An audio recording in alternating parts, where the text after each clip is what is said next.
what's the word I'm looking for? An addendum, I guess, or whatever you want to say here. Sure. I think when we were doing your live, we were talking, but we had some of the guests asking what our favorite remake was at one point. I Yeah, think one of us said Tex. I think I forgot to mention the Dawn of the Dead remake because that movie is that is so fabulous. good.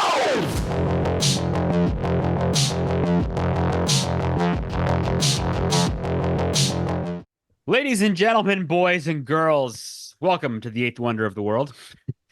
We are the Scary Movie Project. I am your host, Matt, and today's episode have a friend of mine on here. Well, first of all, just mention I'm joined by my friend KB. KB loves movies, and he did something really awesome back in October where we did spooky season. And correct me if I'm wrong, KB, you did a live stream every single day in October, and Almost. almost okay. I was the first one. I did October 1st, and we talked movies. And then I jumped on a couple of your live ones. One of our friends, Horror Macaroni, was on. That Yes. was awesome. But yeah, you killed it. So return favor. He's gonna come on now. So KB, tell everyone out there what you do. Hey, first of all, thank you for having me. It's a pleasure to be on. Uh, KB loves movies. I'm a movie guy. I love movies, all genres. Yeah. And the thing for me is in my personal life, I have my family, I have a couple of friends who's into movies, who's not into movies. And for me, I just love talking movies. I love when people get references, you know, and it's not always around me. So find out there's people on social media just like me, and Yes, they there want to are. talk movies, they want to talk horror movies, and Yes, I'm they like, do. dope, let's do it. And I started having these things called the conversation, where it's like a one-on-one format, and I try to do some research if they're a YouTuber or a podcaster or whatever, come up with unique questions for them. And at the end of every conversation, I have this thing called the 5 takes, which is basically the same 5 questions that I ask at the end of every episode. And for October, I'm like, let's switch it up a little bit. Let's give the 5 takes a remix. And with that, we started having these conversations. So I started putting together the list of people, people. I did it last year, like a couple episodes, and I'm like, okay, who do I still want to talk to? You are on that list. Who do I want to have back on? Okay. Yeah. And I'm counting up, and it's more than it was last year. And I'm sitting there with my wife, and I'm like, it'd be crazy if I could just do this all month. Yeah. And she said, I think you could do it. Yeah. And you know what it's like when you get that little bit of encouragement, all Oh of a yeah. sudden the doofus in a man comes out, and you're like, yeah, I think I Do could it. do that. Yes. And you So did. yeah, it ended up being 31 conversations in 31 days, not all of them live streams.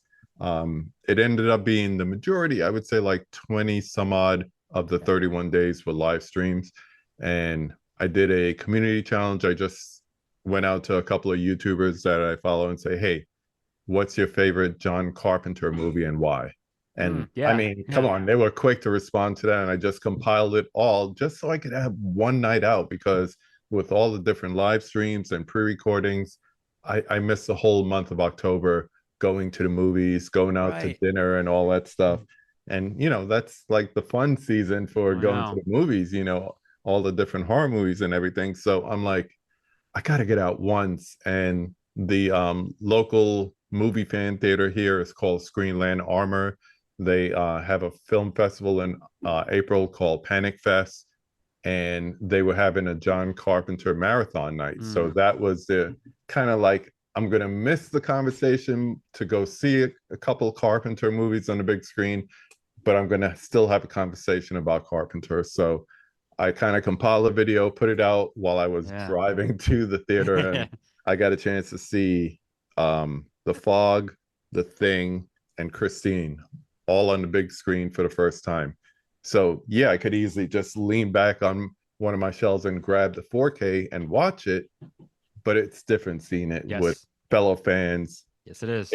It's a difference between watching something at home and experiencing it at the Exactly. cinema, Very which good. is always my preference. But Two of yeah, those, two of those films we've talked about on this show. yeah, So that was a lot of fun, and I enjoyed Yeah, watching the ones you did too. Those were a lot of fun to thank watch. You you. guys were great. That was a good thing to do. Hopefully, let's see if we do it again next year, right? I Um, I'm already thinking about it, like yes, it's how never to too change it early. up. I don't Yeah, know if I could do 31 and 31 again, but I definitely want to do something. I want to have like yeah, some kind of movie challenge where maybe this is the current thought, which changes almost week to week now. I'd come to you and say, hey, recommend a movie, preferably one I haven't seen before, because everyone that I spoke to, for the most part, either went low hanging fruit mm, or they included one or two that I never saw before. okay, And with that, I got a chance to see new movies that yeah, I yeah, haven't. of course, So I'd love to do that for a whole month. And if they want to have a conversation about it, we could talk about it. If not, I just saw a new movie. Cool. yeah, great, Because exactly. I'm sure there's 31 horror movies out there I haven't seen. There's probably 31,000 I haven't seen, to be honest with you. As many as I've seen, there's just a million out there, right? So that's a great point because we could sit today and talk about a movie, or we could talk about many movies. I'm going to vote for many. Let's go many. So, I'm with that. Criterion Collection. Anyone out there is aware of that? Distribution company, American company that is in the business of restoring physical. You're a big physical media fan, right? You enjoy discs, and you enjoy special editions. They're the company that made these. It's hard, you're looking at old films and what's historically aesthetic and important to keep. And you watch letterbox DVDs, you can probably thank them for that. They kind of started Yeah. that. So they're really cool, right? And of course they have a collection online and a VOD and everything like that. So, but they have, of course, they have a horror collection, right? So we could, talk about all of them. There's like what 70 or something. I don't know. There's a lot, but Yeah. so we've got a little list, right? And I don't want to, ruin them off the bat. But we've got about, I don't know, 8 or so, and I think we're gonna bang these out. So half I've probably seen, maybe more than half, I guess. And Mm-hmm. some I have not. And some I feel bad because they're classics and I haven't seen them. And it's like, oh man. But let's run through them. Let's take a look at these. Let's dive into them. And there's one that I have seen, and I'm gonna start way back. I guess these are in order. We have them, I think. Is Yeah. Häxan or Häxan, whatever you want to say, right? I'm not sure. Yes. 1923, I think. Is it a Yeah. German film, right? 22, 23, right around there. It's essentially a essay, I've heard, story about witchcraft, the history of witchcraft, essentially. Mm-hmm. It's obviously it's a silent film, and it has these different parts and these different sections to it that talk about folklore and different things, and live action, stop motion drawings, figures, all kinds of stuff. Supposedly this movie was terrifying in 1920 whatever, right? I mean, I look at it now and I'm just like, it's an interesting piece to read about history to me. I guess it was terrifying. I don't know. But one thing I'll notice, right, I'll just say right off the bat, Blair Witch Project, one of my favorite films, of course, and their company, production Häxan Films, Yeah. which is really cool. So I love that. So, thoughts on this film? What are you thinking about Häxan? Well, this and also the next one that we're going to discuss, coming out of Denmark of all places, Mm, and it's very easy these days. I always say that you should look at a film based on the context of when it was made, when it was shown to audiences, right, right. because we're so desensitized with what we see Yeah, today. exactly. It's hard to look at something that's 100 years old and with today's eyes and be Wow, it like, is 100 now, isn't it? Oh my yeah, God, yeah. yeah, be Damn. like, what's that? But Right. if you think about it from just the composition point of, it's still the silent era, Mm, and people are making stop motion films. People are making things like a guy. The most terrifying thing before this was the cowboy pointing the gun at the screen. right, right. But now you have people talking about grave robbing and Hmm. witchcraft, Yeah. where you have still a moral compass when it comes to family values. And it doesn't matter what country this is seen in, probably banned in a lot of countries. I I never think it did the was research on it, probably. but you have to imagine this was like disturbing to the very core of the values and the morals that society as a whole, took hold of. Yep. So now you have it's not even that long, but once again, you No. you got to look at it in the context and how shocking it must have been to audiences back then. But it's the thing about Criterion is they try to highlight important films. You're right. Right. And it's hard to look at some of the choices as they go along and say, is that really important? Right. But you take a look at something like this and some of the other ones that we'll discuss, and you know, I think it's still hard for people to kind of gather that quote unquote horror movies are in the Criterion Collection because they're used to like, well, there's Fellini and there's Ozu and there's these international films and all these films with subtitles. There's a lot of people, a lot of film watchers that refuse to watch anything in black and white, Yeah. refuse to watch anything with a subtitle. Right. And to them, I say you're missing out. Yeah. If you're Yeah. only watching things from Absolutely. UK, Australia, and United States, you are missing out because you have to imagine that there are influencers as far as filmmaking all around the world, not just now, but as we're seeing with this film, going back a century plus. Yep. So the great thing about this is that it just highlights something that's still taboo to some point Sure. today, Yes. but that doesn't take away from the importance of it. No. No, no, I think it is too. And like I said, for me, it's like an essay almost now, but I've just read so much about it. But yeah, to think and to go back to 1920, yeah, context of the time, right? That's a hard thing when you're not, that's not your world, right? But yeah, no, good either way. So 19 what year now we're talking? So Vampyr, right? Yeah. I have not seen this film. Um I still have like my old school yeah. thick Look at that. DVD copy. That's beautiful. So I have not seen this. So I'm gonna have to list that's actually the next two on the list I haven't seen, unfortunately. But so you're gonna tell us all about this one. Allow me to do some reading here. Please. So Carl Theodore Dreyer is the director, and basically it's German. Yep. But he's done other movies like The Passion of Joan of Arc, Day of Wrath.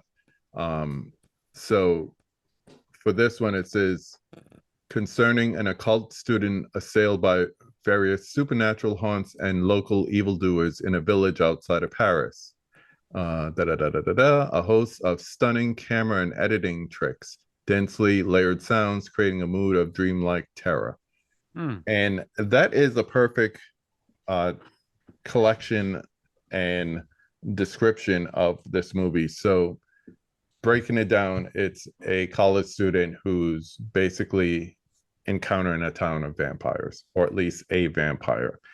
But the great thing about this, and you see with this set, there's a book and there's like additional things. There are newer versions of this. Like I think it was I'm a physical media collector, just to let everybody know, but I think it was Eureka put out a copy, and it has a commentary by Guillermo del Toro, because this is famously, I think, his favorite movie, or one of his favorite movies. Okay. So he studied this thing like, a textbook.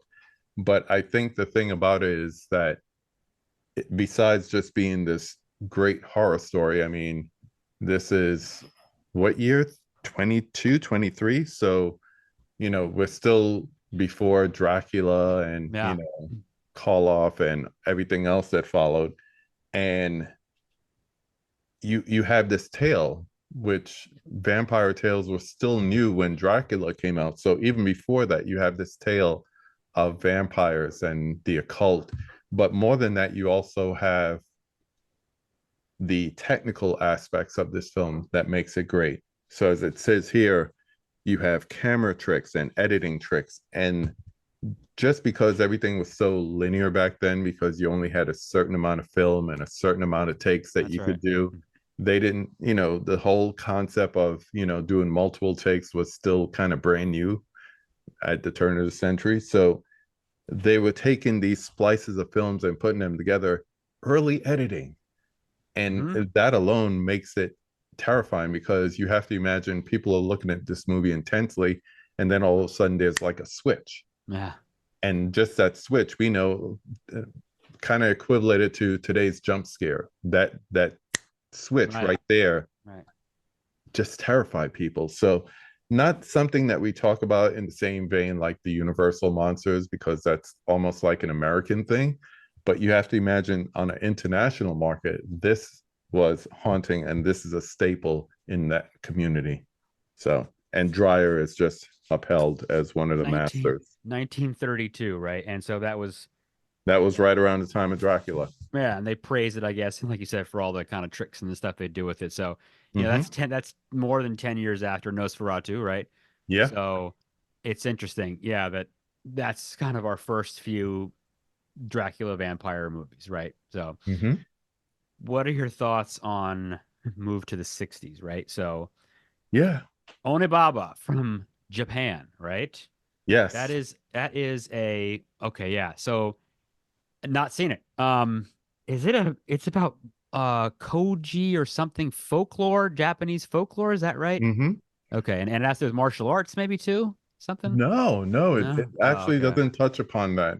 It has almost like a samurai feel, Oh, but maybe that's one. Okay. yeah, but it's mainly I see it almost like early Japanese goth horror, but it's Okay. more like folk horror because you could almost get this vision of sitting around a campfire and having like the elders tell you the story. Mm, And it kind of builds to this point. And very similar to Vampyr, it has like dreamlike sequences where yeah. it's hard to tell if this is really happening or if it's part of a dream. So, and it builds and it builds. So by the time you get to where we actually see that image in the movie being actually used as a horror prop, it's really intense because if you're following the story, once again, subtitles, which might be offsetting to some people, but by the time you get to the end and you get to that point,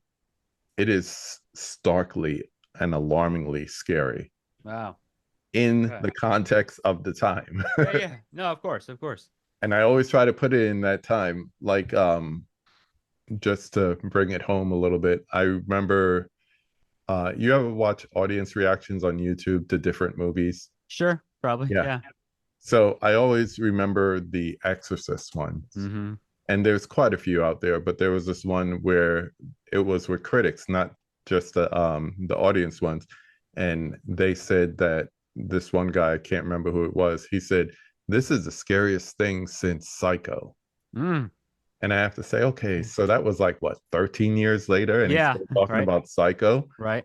So you have to imagine, like, on stateside, this is like 3 4 years after Psycho, and you can't do a shower scene anymore. So Right. instead, it's kind of like they went back to folklore for a different kind of horror. Not that you're trying to match that, but let's just say that was a staple of the time.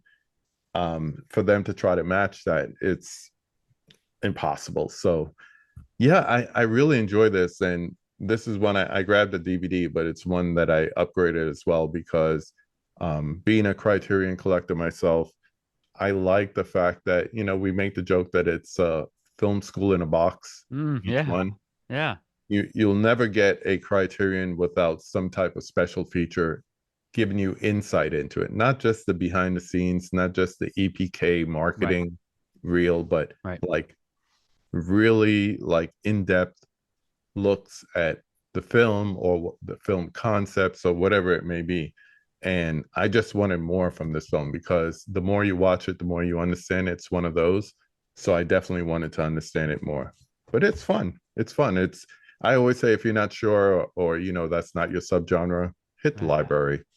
They're big for criterions too. If you are trying to get Right. into the Criterion collection and you're not sure, but there's a couple titles on there, um, just see if your local library even has like DVDs of it. That's a good place to start. That's a good point. And we've plugged Use Your Library on the show before, so that's a good Yeah, thing. yeah. I think that, that's, it's a Japanese folklore film, right? And that's Hmm. interesting because, we have in this country all these, exorcism movies and talking about, Christianity and religion in there. That's a totally different thing over there. That is not kind of what they have. And it's very different and it's spirits and it's ghosts. And that's kind of really interesting because it's just completely different than what we know. So Yeah. I find that pretty cool. So next one, I certainly hope everyone who watches the scary movies. I hope you've seen this film, Yeah. Night of the Living Dead, right? Yeah. So that is that started the zombie. Well, it started the Romero, I guess, the zombie genre that we know, right? Yeah. The reanimated, the undead people, right? Mm-hmm. So, made for no money, shot in and around Pittsburgh. Him and his buddies shooting this thing. I mean, the stories of it are pretty great, right? The nuclear fallout and everyone comes back to life and they hold up in a farmhouse and it's got that incredible racial undertone with the anti-hero, the anti-hero, whatever you want to call him at the end. And that was Romero claims the day he died it was nothing. He claimed that was not intentional. He claimed Dwayne's character was not. I don't know. That's what he says, right? So I don't know, but and you see just how perfect it is though, because that redneck cop that shoots him at the end. Oh, let's go put another one on the fire, and it's just like Yeah. Got another one. yeah, this good old boy. Like, can you really not? That's not a commentary. You didn't mean to do that, really. Yeah. But either way, it's just wow. People again, contact people hadn't seen stuff. The little girl killing her mom with a shovel and eating arms and legs, and that to me, that's that film I think I mentioned on the show before that it around like Christmas or Halloween, whenever we talk about a holiday, there's always those kind of movies like we mentioned earlier that just kind of play on TV that are part of like culture. Mm-hmm. I feel like not so much anymore. Like, even like PBS or something, like on Halloween would play Night of the Living Dead because it was just synonymous with that holiday or that horror, or it was scary or something. So, Right. but I mean, this movie's like legendary, right? Very true. And the thing about it is he says that, and you have to believe him, but at the same time, being movie lovers, and I do movie reviews and critiques and so forth, and we always talk about the surface level. You go to see a movie, you go to see it in Nun 2, boom, and you're just watching it surface level. Cool, it fits into this franchise. You leave, oh, that was funny, jump scare, blah blah blah. But then most movies that are made with some kind of intent has an underlining tone, or Oh maybe yeah, several movies are always underlying. about something else, right? Yeah, yeah. A great modern example is Talk to Me. Oh, just watched it and reviewed it recently. Yeah. So whether you like it or not, it is a great representation of grief and trauma. Oh, big time. But on Big the time. surface, it's a cool horror movie from Australia. Yeah. It's all Oh, how you see it. it's all about how that's what I mentioned was how grief can just spiral out of control. Really, Yeah. really. But the Yeah. whole thing about it is that we usually have to look a little into a movie to see that deeper level. You don't have to look too deep into Night of the Living Dead to see the social commentary that's taking place. Yeah. And if the maker of it is saying it's not really there, I don't know. I'm calling BS on that. So am I. So am I. I just maybe he didn't want to get into a whole issue with it. Maybe, who knows? I don't know. Mhm. But yeah, there's no way. That's like the number one takeaway of the film. Mhm. Like that's it. That's like saying Dawn of the Dead didn't have any type of social Right. commentary. Right. Consumerism, what's that? Yeah. What is that? Now, we don't hate him. I mean, we know it's a great thing that it was in there in the movie. The movie's great. I think the movie's still great, whether it's white guy, Asian guy, whoever. The movie's going to be good, right? But I think it's just interesting part of it, right? Very true. What But yeah, what did he say? The neighbors were the scariest thing to him, or something. Romero once said. yeah. So, But what a great movie to kick off a franchise oh, with equally strong movies to follow. I have Dawn of the friends who Dead think is great. Dawn is the best, It's Day so is good. the best. You know what? This made me think of something, and I'm gonna get not my mulligan here, but I'm gonna make a what's the word I'm looking for? An addendum, I guess, or whatever you want to say here. Sure. I think when we were doing your live, we were talking, but we had someone, I guess, asking what our favorite remake was at one point. Yeah. I think one of us said Tex. I think I forgot to mention the Dawn of the Dead remake because that movie is That fabulous. is so good. Yeah. That was actually Oh man. so the reason I said not really about the live streams is because not only did I have the pre-recorded, not only did I have the compilation video, but on day 3, I took it to another channel Mm. my friend Dell on Movies has a series called Movie Swap, and I'm sorry, movie fans, for what I'm about to say, but after finding out for after 30 years, I've never seen Candyman. He says Ooh. you need to come back on Movie Swap. I was the first guest. He said you need to come back on, and that's going to be your movie. You have to watch Candyman. So Yes. within that time, I bought the 4K. I got ready, but for him, he admitted he had never seen the remake of Dawn of the Dead. I was Oh like, yeah. dude, you got to buy that, and that's going to be yours. Oh man, it's good. And It's good. it's so good. And It by the really time we is. got to the end of the episode, we made a statement. It is not a remake, it's a remix. I like that. Remix, okay. It Reimagining, they use the word sometimes, right? yeah, Yeah. yeah. And it's more telling of using that word because remake tries to do it beat by beat, and I think it doesn't do that. No, no, it And doesn't. I'm thankful for it because I think you get an excellent movie out of that. Oh So yeah. yeah. So this is now turning into sidebar. That's okay. So you finally, so you did finally see Candyman then? Okay. Yes, yes, and All I right. love it. And I plan It's to watch all the sequels too. how great is the music from that movie? Great music. Oh my Tony Todd goodness. is unbelievable. Yes, he is. I now want to see everything he's done, and I want him to do Shakespeare because he's damn near I doing it met him anyway. at a con years ago. He is like 6 foot like 8. He's enormous. He's like a huge basketball fan. And I mean, he talks like that. He really does. And Yeah, it's kind of terrifying yeah. because you're like, oh my God, this is Candyman. He's real. It's like, I've oh seen him in my God. interviews. I saw him Oh recently man. on the Robert Englund Hollywood, Yeah. um, whatever it's called, the documentary on Robert Englund, and his poise and his Uh-huh. demeanor and Yep. his cadence when he speaks. I was like, this dude is for real. And I love he's it. so perfect for it. Yeah. He really is. I love it. Ooh, it is great. No, it's all right. So you both got okay. So he got to see the remake, and you got to see Good. See, that's you're Yeah, all set.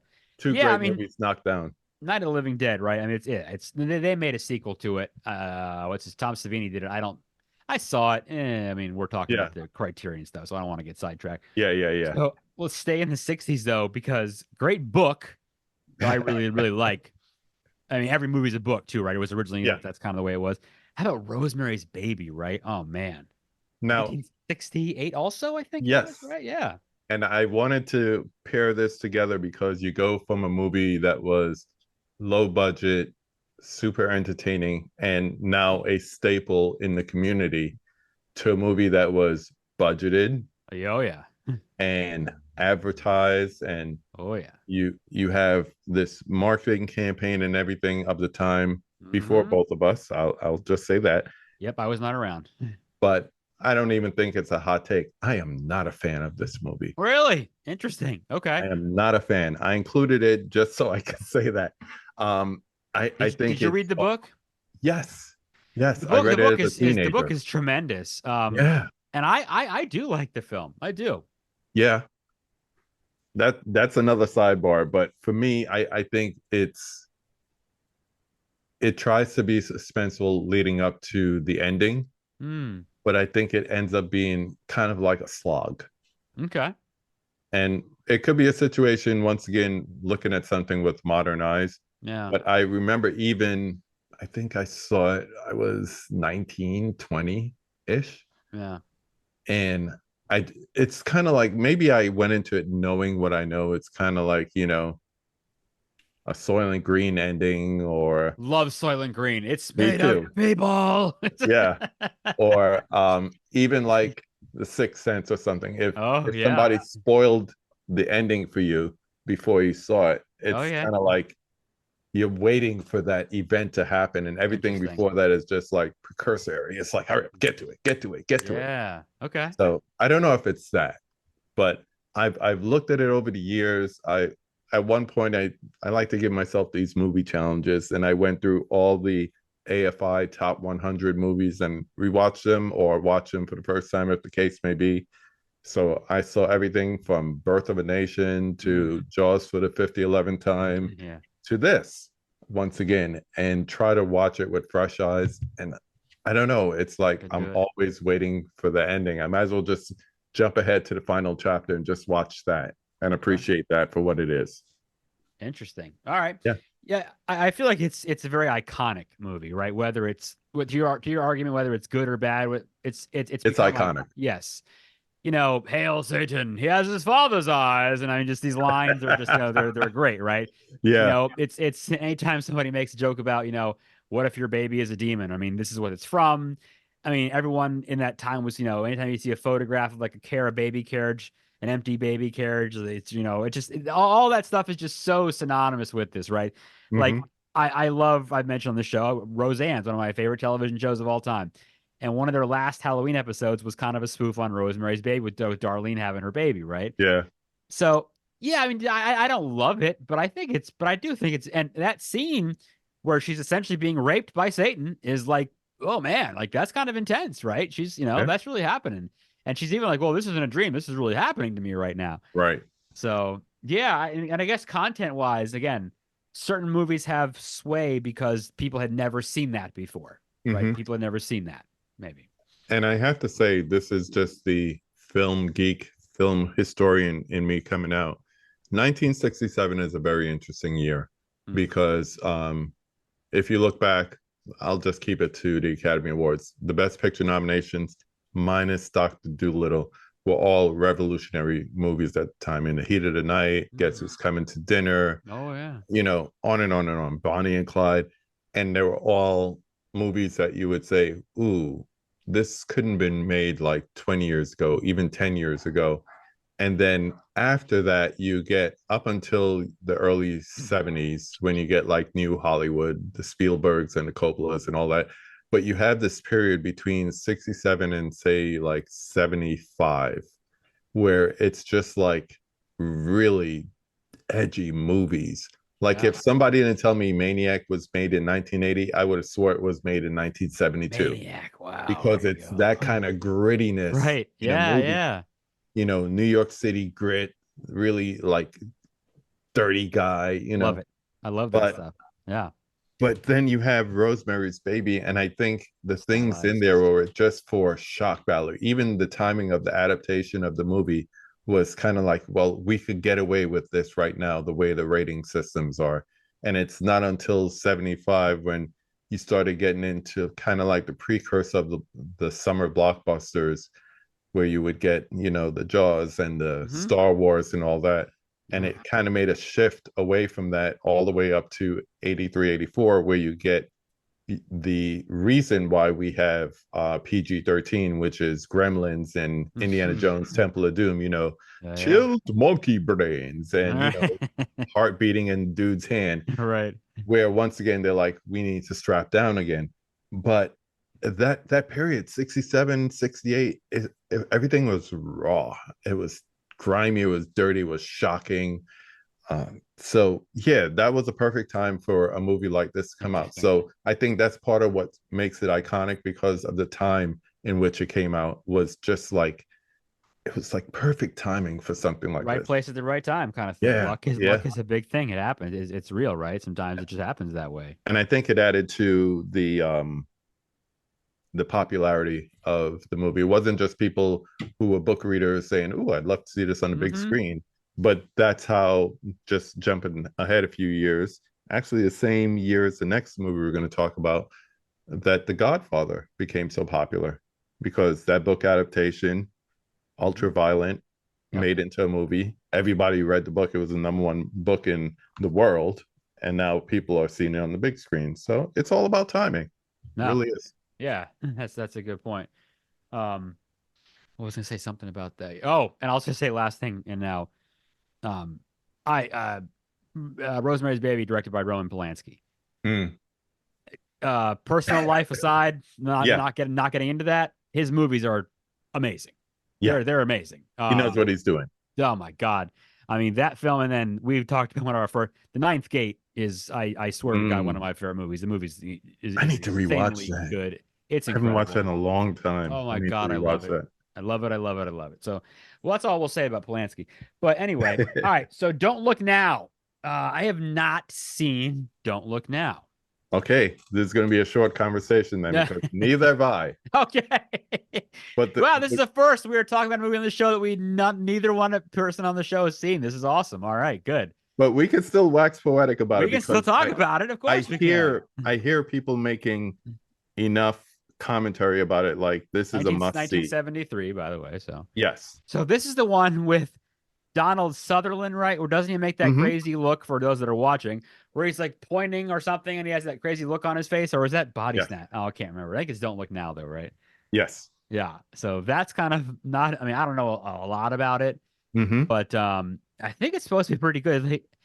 It's a husband and a wife whose daughter dies or something like that. Is that kind of the Yeah. just And of they it, go to right? Venice. Yeah.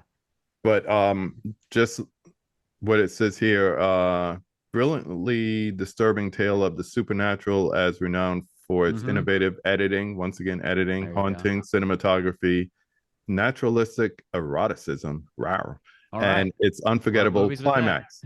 And that's if There's a crazy kind of twisting end or something like that as yes. far as and I've so it's one of those movies that I know I want to see, and like when I watch these like documentaries about, I have to like fast forward or I have to leave the room or cover my ears Yeah, because yeah. I still don't want to ruin it. I don't want to know it when I see it. You were talking about it earlier. I don't want the surprise taken away from me. I don't Yeah. want that. I'm trying to connect these as we suggest them because like Rosemary's Baby, this comes down to a movie where it has a surprising climax. Yes. So every time someone says, "Oh, you should see this," or "Oh, this just got a 4K upgrade, you got to watch it," they talk about the ending, and I'm like, ah, "Say Right. no more. I will watch it. And I that's want to the experience it for myself." problem though, is that, when a movie's famous for that, like The Sixth Sense, right? That's Yeah, where, yeah, if you haven't seen it, you're screwed. Like you're kind of yeah. screwed on that one. You're either going to end up ruining it for yourself if you just hang in long enough, or you'll finally watch it and figure. I don't know, but yeah, no, I've been safe enough so far to not have this ruined. And viewers out there, when you watch, don't ruin it for us. We haven't seen it yet. Um, Exactly. so what about the film? What about House? Now, of course, when I think of House, I think of the what am 80s version. yes, the house with the severed hand ringing the doorbell or Yeah, whatever. great video store poster back in the day. Yeah. Oh, yeah. It's the best. With the greatest American hero in it. Yes. Love it. House, I don't know. House is a crazy Japanese horror movie in the sense of a haunted Okay. house. Okay. Japanese haunted house stuff is pretty cool. But it's a story with these little teenage girls. I still don't know if they're real or not, put it that way. Mm. And it is just like it's trippy. That's the best way Yeah, I it's put supposed to it. be. Yeah, it's yeah, two girls like you said. Yeah, Yeah. I don't know a lot about this, but It it's is a got a lot visual going fever on. dream. Yeah, yeah. And I've never done LSD, but I can imagine If you did, that, this is what it would be. yeah, yeah, Yeah. it's just wacky. And I still remember the first time I saw it because I'm like, oh, look at this, another movie named House. Ha ha ha. I'll check it out. And it was a VHS back in the day. And I put it on and I'm watching it. And at one point I had to stop and say, what am I watching? What is going on here? Yeah. Yeah, it's kind of like a horror comedy, but it's not intentionally a horror comedy movie. And you come out of it, and my friend put it perfectly one day. He said, if you could watch House and come out of it with an inkling of understanding what it's supposed to be, please let me know. Because I've seen And it that could enough be times and I still don't know. entirely subjective, right? What is it about? It Yeah, might depend on what you think it's about. Who knows, yeah. man? Who knows, right? Like I said, it plays like a fever dream. And I think that's the most endearing quality about it is that everyone could come out with a different coffee table conversation about But it. that's cool too. I like that, right? I Yeah, like that. It's like these, it's Kubrick movies, right? What sometimes you're left like, huh? This exactly. was great, but I'm not still completely sure what happened. So Yeah, interesting. but it's Um, trippy. no, It's that's that. trippy. That is what I've heard. I've seen little bits and pieces. So how about the film that's famous for, well, for one thing? I mean, it's not that it's a bad movie. No. I haven't seen this movie in probably 20 years. It really is. It's been a long time. Mm-hmm. So David Cronenberg, right? Scanners, right? Yep. Now everyone knows Scanners because the movie where Michael Ironside's head explodes, right? That is that Michael Ironside, the character? Was that who that I think was? so. Yeah. I think so. Where he's sitting there and they're reading minds and he's like squeezing and his bang, his head just no. Michael it- Ironside is the guy doing the scan, and it's the yeah, dude on stage. He does it too. That's right. yeah. That's right. Okay. Like towards the beginning of the movie Yeah. when you have the initial one, and I still remember the first time I saw that. It was like, This is wow. what 1981, something like that. I think Scanners, right? Yeah. Yeah. So I was probably like a teenager when I first saw that, and Yeah, me not too. knowing what was coming next and Yeah. seeing that it was like Gallagher without the hammer. Wow, I like that. That's good. That's the That's best way good. I could describe it. I was Yeah. like, And that's the wow. thing everyone remembers from it. And it's, in t-shirts and it's memes and it's GIFs and everything, all that, of course. Hmm. Cronenberg, though, no joke. I mean, that guy makes some seriously crazy movies, right? Yeah. I mean, his He's the stuff, master of body horror as far as like, oh man, his old 70s stuff is nuts. Like, oh, did he do a film called Rabbit or something? There's one I'm thinking of that I just can't remember.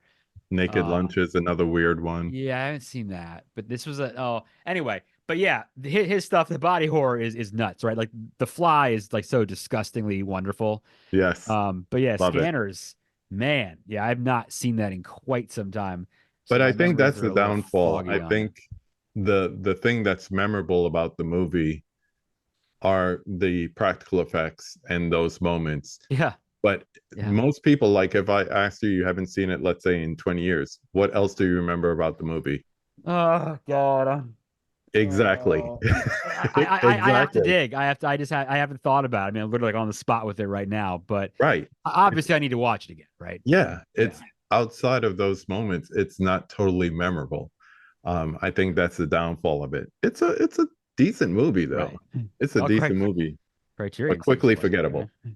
Yeah, but I mean, again, hey, you got famous doing that, but the thing for Cronenberg, obviously, this wasn't a film that did poorly and messed up his reputation. Obviously, his stuff is No. incredible, right? So, all right, so here's some like new stuff. Well, newish, I guess, right? Hmm. So, how about I think we mentioned him earlier. How about The Devil's Backbone from Yeah. 2000, right? Yeah. 2001. Um, Guillermo del Toro, before he came and, people got to know him here in the States, whether Right. it's Pacific Rim or Mm-hmm. a Hellboy movie or Yeah. even his own movies, Right.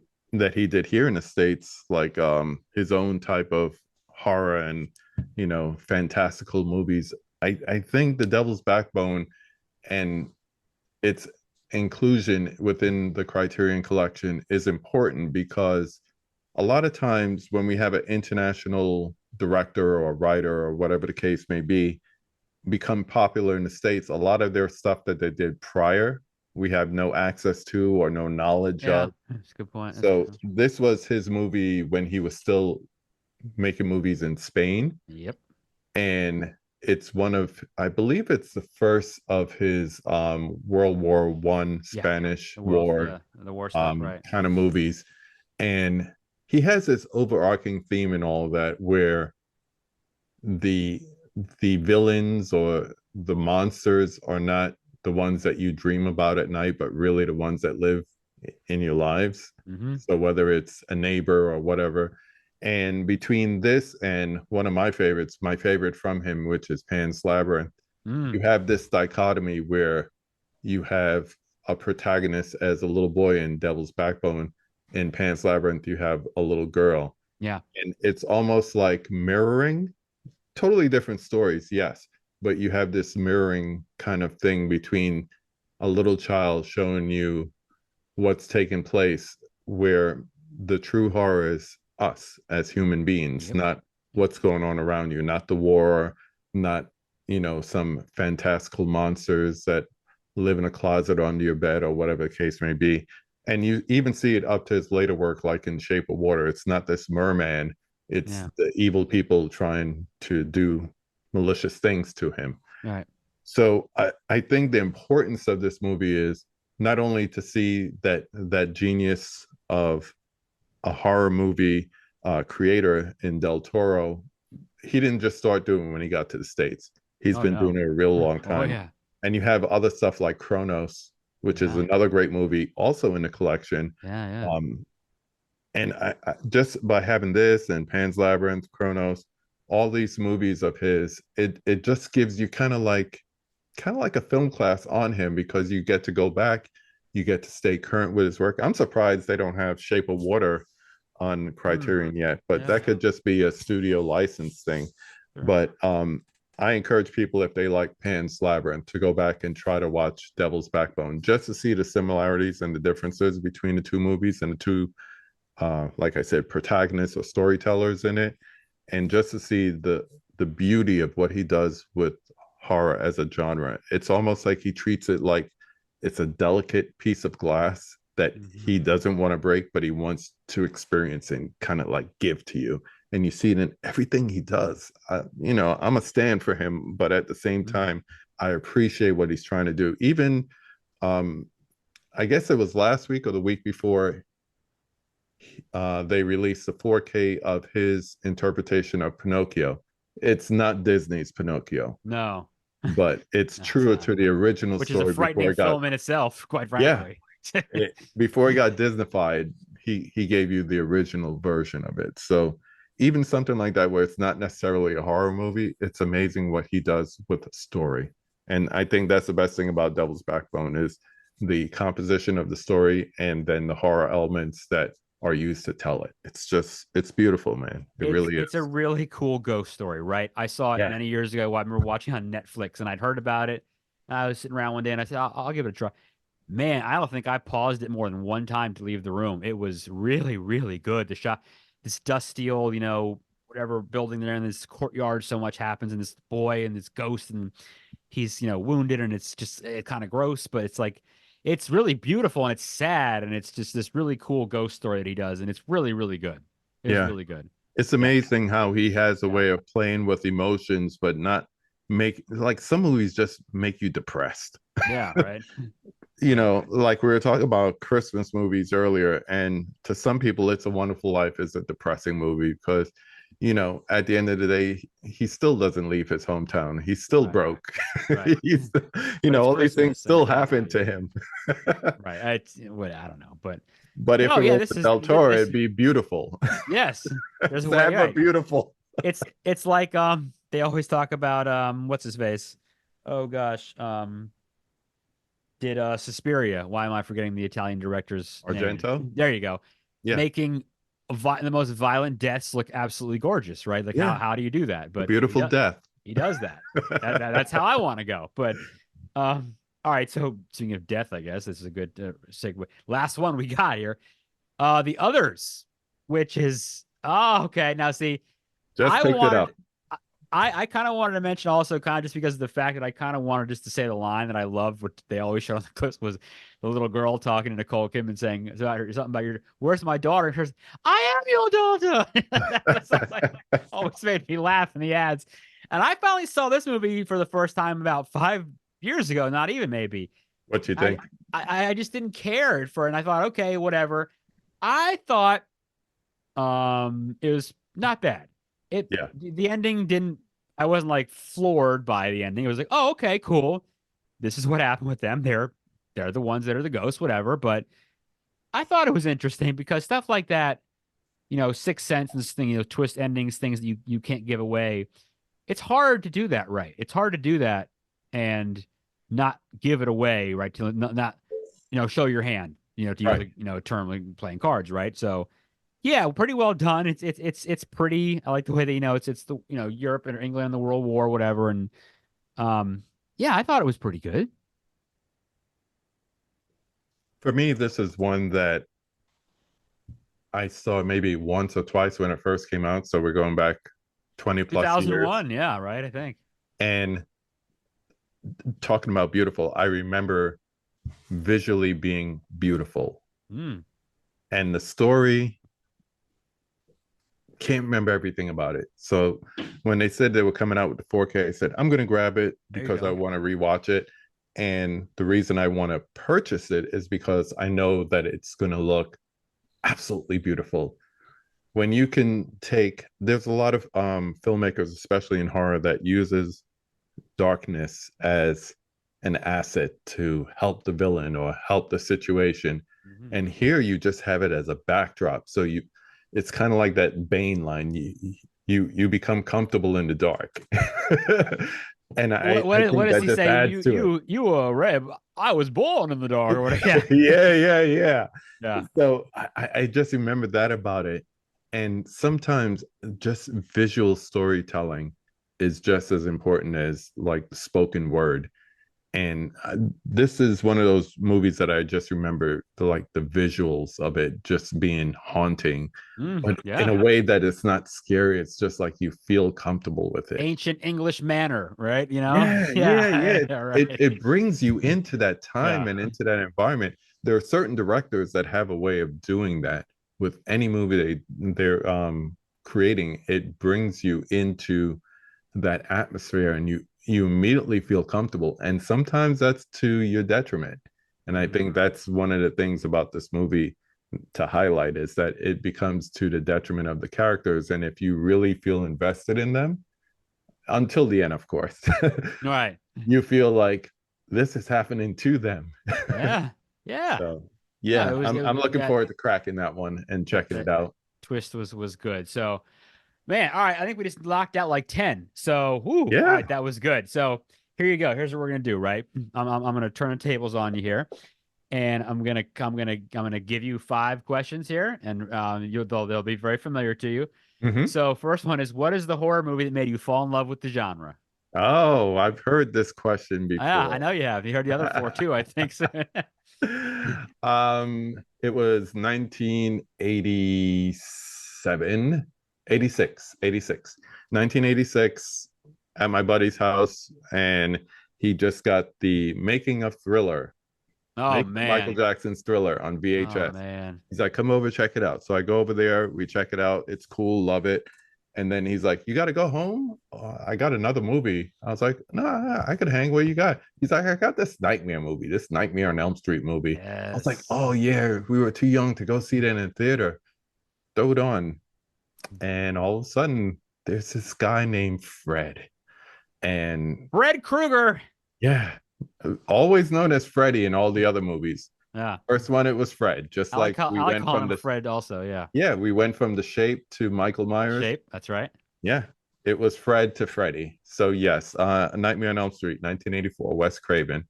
The thing I love about the movie is that it made me understand that sometimes real life is the scariest thing in our lives.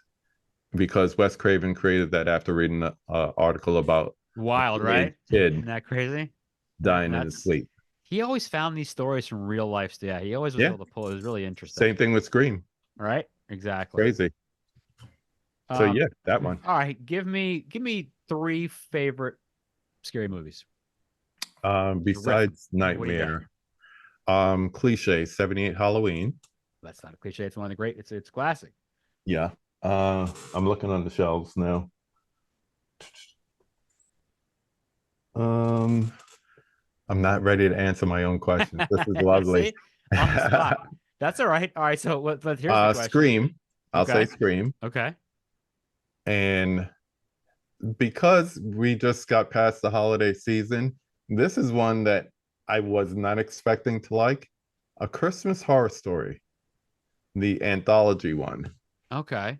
Have you seen that? No, It's an anthology I've heard of it. I think. Christmas movie where they have 4 different stories, and in it you get everything from a Krampus story to a Changeling story.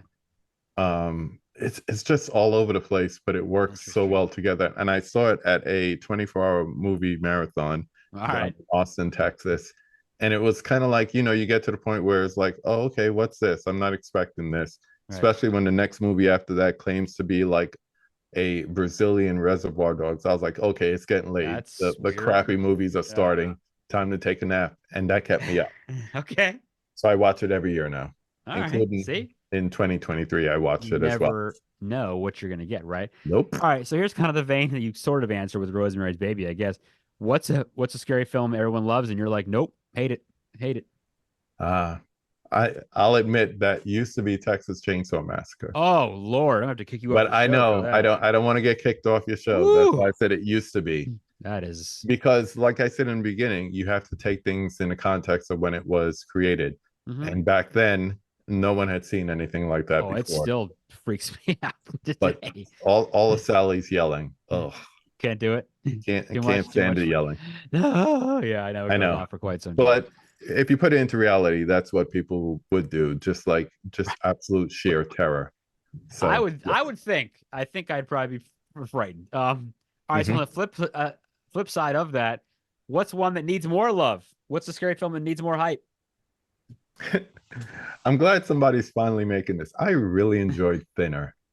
Yeah, I like it too. I like it too. Yeah. I love It's not good, but it's sure no, fun. But it's fun to watch. it is. White man Stephen from King's town, story. right? White man from Stephen, town. yeah, Stephen King's story. You like the book? You read the I've book? never read that story. I Yeah, read a short lot of story. King, but not that one. Yeah, it's good. Yeah, Yeah. I yeah, it's a people wild kind of poo story poo on that it, but I like it. yeah, people love it. It's not great, but if it's on TV, I'm probably gonna watch it. Yeah, same. All right, so here we go. Here's kind of the hype for me on this end, right? So conversation. Here's your last question. Who do you want to see? Who should I be having conversations on this show with? Who should I be talking about movies with? You should be talking movies with the Evil Tyrone. Evil Tyrone. Evil Tyrone, where are you at? Come on the show. EVOL, kind Okay. of like Love Backwards or All the right. evolution of Tyrone. Um, he is a YouTuber, has a really nice community of fellow horror fans and lovers, and they get deep on new movies. They venture into top fives. They talk about older movies that need Okay. more love. Good. One of my favorite movies that he recommended to me during spooky season was Ganjam Insane Asylum, which is this Japanese movie about these kids, YouTubers, which is kind of ironic, that basically do like haunted mansions and places, and they go to this place, this mental asylum, where these two teenage kids disappeared, and they're going to make like a big YouTube event out of it until things go south. So I love when things go south. That's yeah, why we it's talk what about we these live for. movies. Yeah. But it's really good. So Okay. he comes up with titles like that, and you just have to run with it because every recommendation is a good one. So the EVOL Tyrone. Evil Tyrone. All right. Yep. So our time has come to an end. KB loves movies, and I love talking movies with you today. Hey man. And where can everyone who listens to this program, where are they going to find you? Where can they find all the other stuff that you do? You could find me on YouTube, Instagram, KB Loves Movies.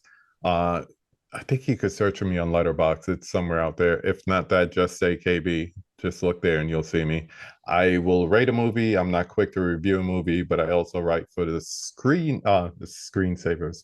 No, that was an old IT computer show. The Scene Stealers. So every once in a while, I'll drop a review there. So also, I have a podcast myself that I occasionally actually drop an episode. I need to be more diligent about, called The Center Seat, with my friend Kate, and we just review whatever movie we could find.